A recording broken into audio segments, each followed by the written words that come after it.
మార్చి ఇటుక ఇటుక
veg bill తీసుకొచ్చారు. 20లో కరోనా కాలంలో ప్రతిపక్ష పార్టీలు ఏమీ లేకుండా, యూనియన్లతోటి సంబంధం లేకుండా, ఎవరితోటి సంబంధం లేకుండా కరోనాలో ఈ బిల్లు తీసుకొచ్చారు. 29 చట్టాలు రద్దు చేయబడి ఇవాళ ఈ బిల్లు తీసుకొచ్చారు. ఇన్ని సంవత్సరాల తర్వాత వాటి నుంచి అమలు జరుగుతూ అంటున్నారు.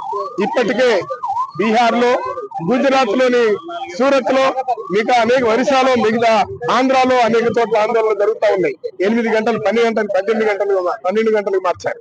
139, 140 సంవత్సరాల క్రితమే కార్మిక వర్గం రక్తాన్ని చిందించి ఎర్ర జెండాని మా చేతికి ఇచ్చి మేడే జరుపుకోమని 8 గంటలు సాధించింది.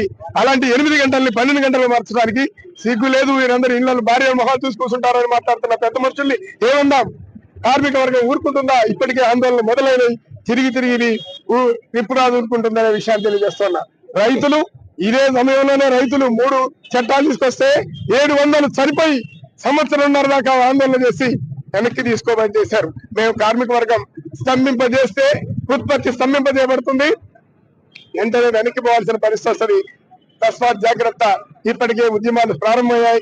ఇవాటి నుంచి ఇంకా నిరసన ఉద్యమం ఉంటుందనే విషయాన్ని తెలియజేస్తూ, కార్మిక చట్టాలు కొత్తవి తేవాలనుకుంటే 44 ఎందుకు వచ్చినాయి?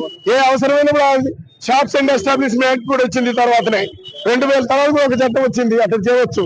కానీ ఇవాళ ఏదో పేరుతోటి మోసంతో ఇష్టారాజ్యంగా అదాని అంబానీలకి కంపెనీలకు అప్పచెప్పడానికి చేస్తున్న కుట్రను కుయుక్తులకి కార్మిక వర్గం గమనిస్తుంది, తిరిగి తిప్పి కొడుతుందనే విషయాన్ని తెలియజేస్తూ IFTU all India vice president S. Venkateswararao.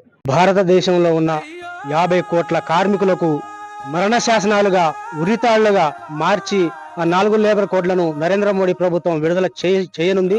ఈ రోజు చేస్తానని చెప్పి ప్రకటన ఇచ్చింది. దాన్ని వెనక్కి తీసుకోవాలని చెప్పి మేము IFTU తరఫున డిమాండ్ చేస్తా ఉన్నాం. అదేవిధంగా ఈ రోజు ఖమ్మం జిల్లా కేంద్రంలోని మన జడ్బీ సెంటర్ లో బ్లాక్ డే సందర్భంగా ఆ పేరుతోటి మేము IFTU తరఫున ఆడ పాల్గొనడం జరిగింది. పాల్గొని ఆడ మనోహారం తెలిపి ఆడ కార్యక్రమం చేయాల్సి జరిగింది. అందులో భాగంగానే ఇవాళ ఖమ్మం జిల్లానగర్ IFTU జిల్లా కార్యాలయంలో భవన నిర్మాణ కార్మిక సంఘం సమావేశం నిర్వహించాం.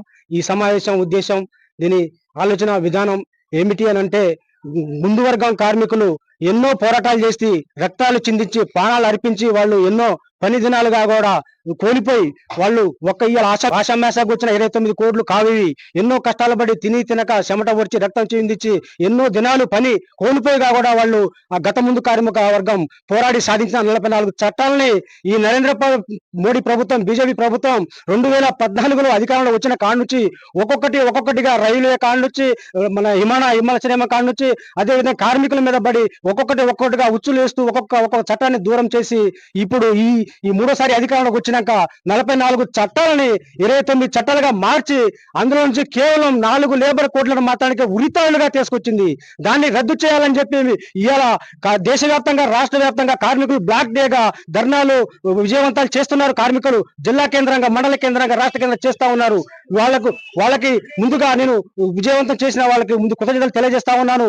అదే విధంగా ఈ రోజు ఏమంటుంది అంటే ఈ 4 లేబర్ కోడ్లకి ఇవాళ ఉన్న దేశంలో రాష్ట్రాలు తమిళనాడు కావచ్చు, కేరళ కావచ్చు, అదే విధంగా బెంగాల్ కావచ్చు, అయితే ఇంకా అది కాక మిగతా రాష్ట్రాలుగా కూడా ఈ 4 లేబర్ కోడ్లు వస్తే కార్మికులకు ఉరితాళ్ళై మరణ శాసన ఉరితాళ్ళు ఇవి ఆ ముఖ్యమంత్రులు కొన్ని రాష్ట్రాల ముఖ్యమంత్రులే వాటిని వ్యతిరేకిస్తా ఉన్నారు. ఎందుకంటే కార్మికులకు ఉరితాళ్లుగా భావించే ఈ లేబర్ కోడ్లు మాకొద్దు, మీరు రానియం మాకొద్దు అని చెప్పి కేంద్ర ప్రభుత్వంతో కొట్లాడుతా ఉన్నారు. ఇక్కడ ఏం జరుగుతుంది? తెలంగాణ రాష్ట్ర ప్రభుత్వంలో కాంగ్రెస్ ప్రభుత్వం రేవంత్ రెడ్డి గారి ప్రభుత్వం ఏం చేస్తా ఉండు? మాట్లాడట్లేదు. ఎందుకు మాట్లాడట్లేదు అంటే ఇతను ఏమన్నా నరేంద్ర మోడీ ఏమన్నా తొత్తు కలుస్తుందా, లేదంటే ఏమైనా పెట్టుబడిదారులకు ఏమన్నా పొత్తు కలుస్తుందా, తొత్తు అవుతుందా? ఎందుకు మాట్లాడట్లేదు రేవంత్ రెడ్డి? మిగతా రాష్ట్ర ముఖ్యమంత్రులు అందరూ 4 లేబర్ కోడ్ వద్దంటున్నారు, నువ్వెందుకు మాట్లాడలేదు అని చెప్పి మేము రేవంత్ రెడ్డిని హెచ్చరిస్తా ఉన్నాం. మీరు మాట్లాడాలి, కేంద్రంతో కొట్లాడాలి. ఈ 4 లేబర్ కోడ్లు కార్మికులకు మరణ శాసనాలు ఇబ్బంది అవుతాయని చెప్పి మీరు దీన్ని రద్దు చేయాలని చెప్పి మీరు కూడా మాట్లాడాలని చెప్పి రేవంత్ రెడ్డిని మేము కోరుతా ఉన్నాం. అదే విధంగా ఇప్పుడు 50 సంవత్సరాలు ఇది ఎనికిపోయే పరిస్థితి కూడా కనపడతా ఉంది.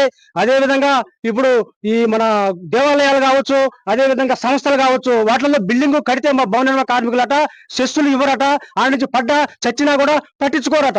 ఇదెక్కడ న్యాయం? ఇదెక్కడ సంప్రదాయం? ఇదెక్కడ హక్కులు? మాకు అలా వద్దు. మాకు ఏ రకంగా పాత పద్ధతిలో ఉన్నాయో ఆ 44 చట్టాలు 29 చట్టాలు ఎలా ఉన్నాయో ఆ చట్టాలే కొనసాగిస్తామని చెప్పి మేము అభిప్రాయం డిమాండ్ చేస్తా ఉన్నాం. అది మీరు కాదుకూడదని చెప్పి మీరు అవసరమై మీరు చేయాలని రద్దు చేయాలి. మీరు అది అమలు తేవాలనుకుంటే మాత్రానికి దశల వారీగా కార్మికులు మిగతా అందరూ కలుపుకొని కాకుండా మీ అవసరమైతే ఇదే కార్యక్రమం జిల్లాలో చేసినప్పుడు, రాష్ట్ర వారిగా చేసినప్పుడు ఇదే కార్యక్రమాన్ని అవసరమైతే జాతీయ లెవెల్లో ఢిల్లీకి మారిస్తే దీన్ని ఏదే విధంగా ధర్నా చేసి ఉధృతంగా దశల వారీగా ధర్నాలు చేసి మా చట్టాలను మేము కాపాడుకునే వరకు మేము పోరాడతామని చెప్పి నరేంద్ర మోడీని గానీ ఇక్కడ రేవంత్ రెడ్డి ప్రభుత్వాన్ని గానీ హెచ్చరిస్తా ఉన్నాను.